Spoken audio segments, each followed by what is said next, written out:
Hey everybody, this is Zach from Myshire Farm, and we are back again with another video to help you on your journey with Coturnix quail and becoming more self-sufficient.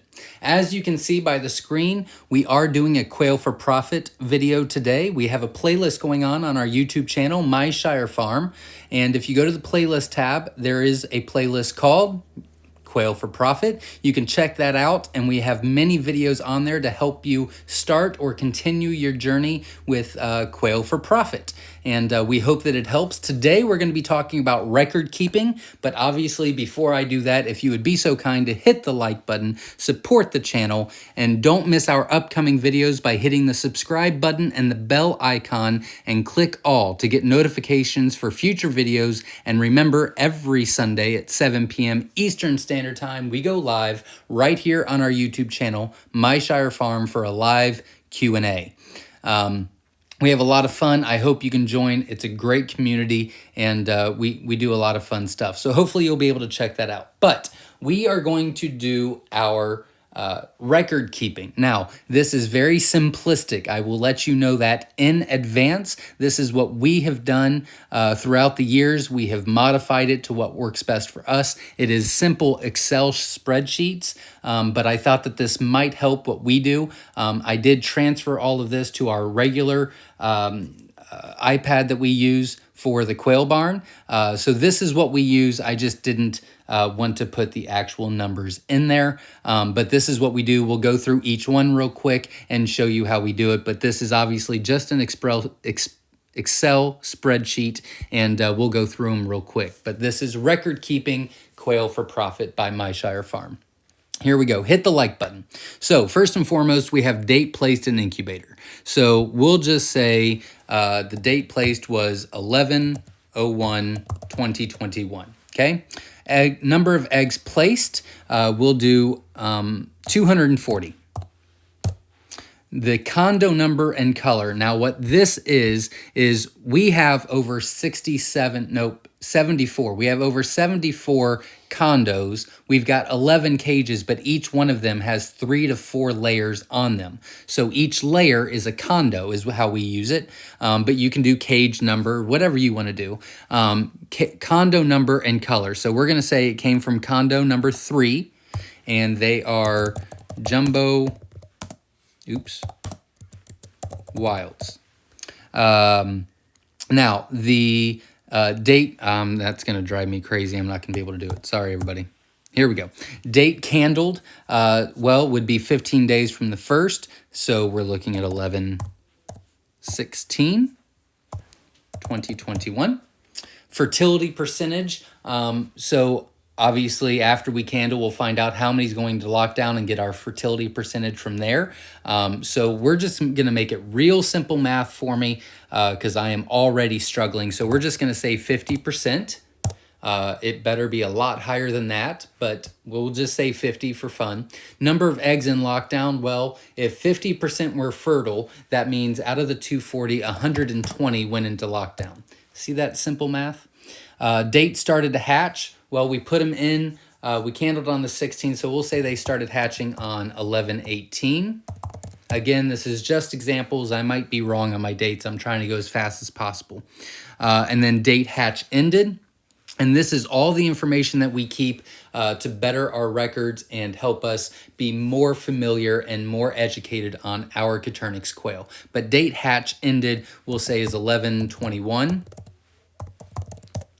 Hatch rate percentage, we'll just say 100% out of what went into the incubator, just for easy math, okay?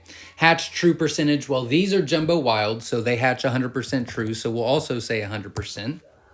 And then there's any notes that we need to use, for example, the larger eggs above, oh dear Lord, 21 grams, hatched later. So that note means that the bigger eggs took longer to hatch. That just gives me some notes to keep. And then brooder number moved to. So we'll say it moved to brooder number 1, and then it says transfer right there. The reason I do that is because we're going to go to the next one. That was the hatching numbers. The next one is going to be our brooder inventory. And that is going to say, okay, so brooder number 1, again, we use the Jumbo Wild example. So date cleaned. So we're going to say 10/31 is when we got it prepped and cleaned. Date started to fill. I believe we said that they started hatching out on the 18th. I could be wrong. Date ended to fill. So what was the last day we put some in there? So we'll say 11/20. Oh dear. There we go. From what color and condo? Again, we already did that. We're just transferring the information. So it came from condo number 3, and they were Jumbo Wilds. Number of chicks in brooder. Well, we do 6 chicks per square foot in the brooder. When they move to the main barn, we do 3 to 3.5 quail per square foot and give them a lot more room. But in this example, we're doing 6 chicks per square foot. Well, we had 120 chicks hatch out, so that means 60 went into here and 60 went into brooder number 2. And obviously, we would just transfer these numbers down because it's the same information. So the date cleaned would still be 10/31. Sorry, I'm really struggling right now. And then they started hatching on 11/18. And then they stopped on 20. And then they came from the same thing, which was the Jumbo Wilds. Number of chicks ended in brooder. So let's say the reason we keep this information, and we keep all of this information for one reason or the other. Throughout the years, we've decided that we needed this information. Now, you can start much more simplistic or much more extravagant and then delete or add as you go. That's what we've done for years, and that's what worked for us. These are just examples that you can use. And again, you can manipulate these, you can change these, make them your own, whatever. It's just hopefully a helpful source for you to get started. But number of chicks ended in brooder. So we'll say 58 in this one and 33 in that one. Okay, now that would be really bad numbers, right? So the notes are for, let's say, I would put, obviously I can't spell, guys, or type. So I would say drowned and weak. So to me, again, you'll make your own notes, but to me, one drowned in their water, and then the other one hatched real late. And you could put that in there, but when I say weak, I already know what that means. So one probably wasn't going to make it anyway. So that's not too bad. Now, this 33 is a big deal. So this is either, I can put unknown, right? Which means I have to look at brooder number 2 and find out what happened. Because it wasn't the chicks, it was this specific brooder, which is why we keep this information. Or I can put fixed heat lamp busted, and they lost heat for a couple hours, or whatever the case may be. And then I at least know why is there more of this and not of this, or whatever the case may be. And then next is what condo moved to. So we have specific condos set up for our grow outs. So we'll just say condo number 67 and 68. Okay. So now we're going to go out of here. That was the hatching numbers we've already done. We already did the brooder inventory. Now we're going to breeder inventory. So they're in cages 67 and 68. We're waiting until they are fully mature. And then we're going to say, okay, well, they're going to replace, let's just say that we're going to replace condo number 3, because that's the eggs that were in there in the first place, okay? So we're going to take all of the breeders that were in condo number 3, and we're going to replace them with their babies. Whatever. Again, this is just an example. This is not how we actually do it. Just trying to give you an example. So the name of the color is, you guessed it, Jumbo Wilds. And then date hatched, we would look back, I believe I said 11/18. Wow, my memory's awful. Date in cage. So typically for jumbos, we wait until they're 8 weeks old. I can't really do the math in my head. I guess it would be 1/18, wouldn't it? Because that'd be 2 weeks. So we're going to say 1/18, 2022. and number of quail went in. So we'll just say, I don't know. We'll say, I forget how many hatched, 99. So half will be males. So let's just say 60 for fun. Okay. Don't want to keep you up on me not being able to do numbers in my head. So number of FM, number of females to males. So we're going to say 50/10. So to me, 50. Why is it doing that? I am so very sorry. There we go. My other iPad doesn't do that. Or maybe we already fixed the problem. So to me, 50/10 means female to male. So we have 50 females and 10 males in that colony cage. Replace dates and color tag. We do this one for any females or males that unfortunately did not make it in the cage. They got stuck on something, they got beat up, they got egg bound, whatever the case may be. You're going to have some deaths along the way. That's just the part of this business, unfortunately. So when we replace dates, we would say, okay, well, we replaced one on 2/18, and then we would put, we'll say blue. So we used a blue zip tie or a blue little leg band from Wynola Ranch that we put on there. And then we know that when we go through the cage that any of them that have blue leg bands or blue zip ties were replaced on 2/18, so that we keep our numbers up, but we can still separate from the ones that were originally, right here, originally put in the cage. So we know that how old each one of them are. Now, the ones that we put in, we do not tag of any way. We don't put a zip tie, or we don't put, a leg band from Wynola Ranch on there. We all know that they all went in at the same time. Replacements went here. Now, let's say I have to replace another one, then I would put 3/23, 2022. So then I know, okay, well, they could be either 2/18 or 3/23 or whatever the case may be. But when we redo our cage, even if these are young, we're still replacing them so that they're all the same age, okay? Average weight of layers, obviously we will weigh them all before we put them in the cage. So we'll just say 13.8 / 13.7. To me, this means that 13.8 ounces were the females, 13.7 ounces were the males. And again, these are just my chicken scratch kind of numbers because I do this all the time.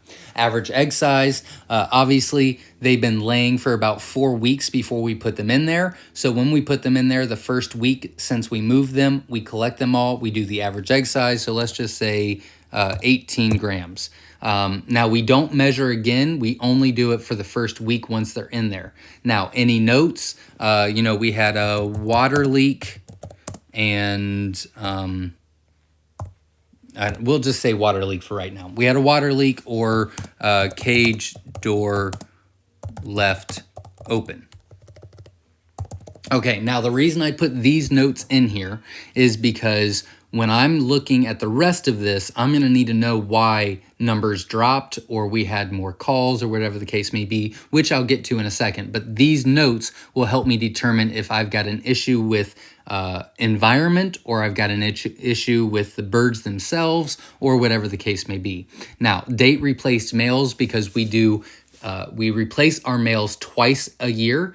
I need to know when we're switching out. So if we switch these, if we put them all in there on 11/18, 6 months from then, which would be 4/18, I do believe, but I could be wrong, so don't hold me to that. That means that the males need to be replaced by 4/18. So then we have another spreadsheet that shows kind of like a calendar, like when do we need to put these jumbos in for males to replace our males by 4/18. And that helps us keep track of everything. Now, eggs per day in January. Well, there's 50 hens in the cage, right? So we're going to say eggs per day in January was 47 a day. And then we'll add another one on when February hits. So again, we'll do eggs per day in, dear Lord, in February. Now let's say there was only 33 a day on average for February. Well, I need to look at that and go, oh, you know what? The water leak and the cage door was open, so we had to resituate everything, and the water leak had them stop for a couple days, so that brought our average number down. But I need to know. Also, I did not mention this. You want to put the date that there was issues. So let's say there was 2/22/22 was the water leak. Well, that happened in February, which means the last week of February, I probably did not get any eggs. So that would explain the difference there. But I always want to be able to know why. I want an explanation on why I'm missing. So that's why we do that. And then number of calls, again, we'll add number of calls in February, and then we'll just keep adding on to this spreadsheet year long. And again, there's going to be issues. We could have lost some of the birds that fell out of the cage when the door was open. Because of the water leak, some of them could have gotten wet, and since it was in February, they got cold and died, whatever the case may be. And I want to know, we'll say number of calls in January. Oh, not in January. We're going to say 0 in January, but then in February, if we move this to February, let's say there was 7. Well, if there was 7, oh, wait, hold on. There was a water leak and the cage door was open on the 22nd after we fixed it. So we lost eggs, plus we had quite a bit that we had to either call or got lost or whatever the case may be. So that's why we do all of this. I'm hoping that this is helping. This is a different kind of thing that I'm doing as far as this video goes. So hopefully you're getting stuff out of this. Next is our daily checklist. Again, this is just another sort of a Excel sheet that I put together. This is just what we do every day. So this is my normal checklist every morning. This is what I've got to do every day, no matter what. This is nothing extra. This is what we do every day. So first, ask wife what I'm supposed to do because she's the boss. And then feed, water, poop, egg inventory, because we do egg inventory and dead inventory every day. How we do these two right here is we have a clipboard attached to each cage, and we just write down each day how many eggs we got from each colony and if there was any deaths. And at the end of the month, that's when we go back to the breeding inventory, and then we put in number of eggs per day. We just do the calculation. So that's how we do dead inventory, and that is how we do egg inventory. Then we organize orders. I'll get them from eBay and the website and auctions and personal invoices and, drop-offs, pickups, whatever. Get everything organized for the day, collect all the eggs, go to the post office, phone, and email. That is my daily chore list every day, and I mark each one of them off. Okay? Next is our weekly and monthly checklist. And this is something that needs to be done every month, every week. I just need to look this over and make sure that we're caught up on everything. So it's inspecting cages and brooders, move chicks, clean incubator, YouTube videos, which I'm doing now, auctions, make boxes, supply inventory. So I just need to make sure that we're not running low on anything. Order feed, payroll, accounting, which is tax purposes, change filters, electrolytes, pressure wash, make foamers, pay bills, move quail, blah, blah, blah, blah. This is my weekly to monthly checklist. And obviously this can be added on. And then if anything comes up, I have because wife said to do it. So for example, I have to clean chimney. Right? So I have to do that because she told me I had to. So that means that as soon as this list gets done, this list doesn't matter anymore. This list matters. So I have to get this done very quickly. And you can do a lot of other checklists on here. You could do a checklist for your cleaning procedures, maintenance list to check, you know, brooders, cages, hatchers, whatever the case may be. You can do a cleaning checklist, whatever the case may be. A learning checklist I had at one time, trying to learn as much as possible. I had an inventory on that, on what I wanted to learn, where I heard it from, and everything like that. So we really like to keep detailed records. Again, this might be very, very